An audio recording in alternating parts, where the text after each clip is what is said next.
الرحمن الرحيم waxaan idinku soo dhaweynaa inaad xadhiga ka jartaan oo aad noo baarigtaan wadadan Sharif Cali Road oo ah wado wajigeedii koobaad aan soo bilownay 2017 miski jaamaca aanu ka soo kaxaynay wajigeedan labaad oo 1 kiiloomitir oo afar haadana aanu sanadkan sameynay aad arkaysaan macaran aboutkeedii wadadan waa wada ay u dhameystiran yihiin dhirta aanu ku beernay leerkii iftiiminta wadooyinka aanu ku sameynay intaasoo mashruucba waxa laga maalgeliyay cashuurtii dadweynaha waxaana ka mid tahay mashaariicaha ay dawladda hoose Gabiley fulisay marka waxaan idinku soo dhaweynaa in xadhiga ka jartaan waxa xusid mudan wadada nadiifta imika halka ilaa miski jaamaci inoo muuqata waxaanu ka duminay 3 guri oo bangalooyin ah oo ay dad wadada ka dhex dhisteen laakiin ay sharci u haysteen oo cawil celin u sameynay ka intaasoo mashruuc bay runtii isugu jirtay anaga wasiir waxa jooga agaasimahay guud wasiirkeeyii ka wakiilo oo faan bay wasiir noo tahay in wax weey inaga dawladii hoose ah xitaa aan shacabkuna contribution aan ku lahayn cid kale inagu wehelinay ay dhaqaalihii ay ummadda u haynay aynu quruxda iyo bilicda kaga shaqeynay ku soo dhawaada Allah yubaarik ku soo dhaweynaa inaad xadhiga ka jartaan oo aad baarigtaan iskuulkan hoose dhexe ee xaafadda wada jir oo kamid ah iskuulada ay hirgelisay dawladda hoose Gabiley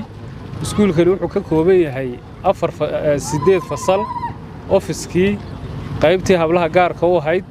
garoonkii kubadda cagta oo rooga deyrkiisii intaas oo dhan buu isugu jiraa dhammaan qaybaha kala duwan waxa maalgelisay oo dhistay dawladda hoose Gabiley waxa laga maalgeliyay cashuurta dadweynaha ugu soo dhaweynaa wasiir saar xadhiga uga jarto oo aan hore u jiri jirin oo ay hirgelisay dawladda hoose Gabiley iskuulkan saarkarsan wuxuu ka kooban yahay 4 fasal xafiiskii stoorkii suuliyadii dhammaan waxa maalgelisay oo ka hirgelisay cashuurta dadweynaha dawladda hoose Gabiley saacadu wasiir iskuuladana dalka way ku yar yihiin waxaanu isnidhi kuyugu kolowdi ku dheeraanaya ardaydiina masaakiinta danyarta baahiyaha gaarka qaba degmadu ha u dhisto idina waxa idin ka rajeynaa insha Allah inaad kabkana ku dartaan muxuu ahaayay wixii kale iskuuladu xaq u lahaayeen wasaaradii aad uga doontaan ardayda yara waa kuwa awal Allah waxa weey khayr ka siiyay Maryan ayaa meel ayadu gaar u leedahay ugu bilowday waxbarashada marka iyagoo sii dhiganayay ayaanu iskuulka u hirgelinay una soo wareejinay ku soo dhawaada saad xadhiga uga jirtaan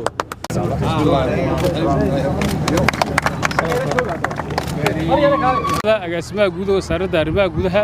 baro saabka gobolka dhammaan waftigan culus ee halkan ku sugan waxaan idinku soo dhaweynaa inaad noo dhagax dhigtaan oo aad noo baarigtaan wadadan cusub oo aynu halkan ka dhagax dhigi doono 3 wado oo kala duwan oo laga hirgelin doono gobolka Gabiley wadadan inuu hadda joogno oo halkan ka bilaabi doonta waxa la yiraahdaa wadada Timacadda University jaamacaddan ugu talagalnay inay dadku laba jihaba ka tagi karaan ardayda dhiganaysa iyo dadka jaamacaddu u adeegayso wado aanu ka dhisi doono magaalada Wajaale magaalada ganacsiyeedka iyo wadada saddexaad oo laga hirgelinayo saylada xoolaha saddexda wado baynu halkan ka dhagax dhiganaa maadaama waqtigu inagu cidhiidhi yahay inaan koobaha kala tagi karay marka saddexdan wado waa mashruuca LDF ka ay naga taageeraan hay'adaha UNGBLG-gu aanu sanadkan 2022 ka hirgeliyay gobolka ku soo dhawaada saad u dhagax dhigtaan aad iyo aad u mahadsantahay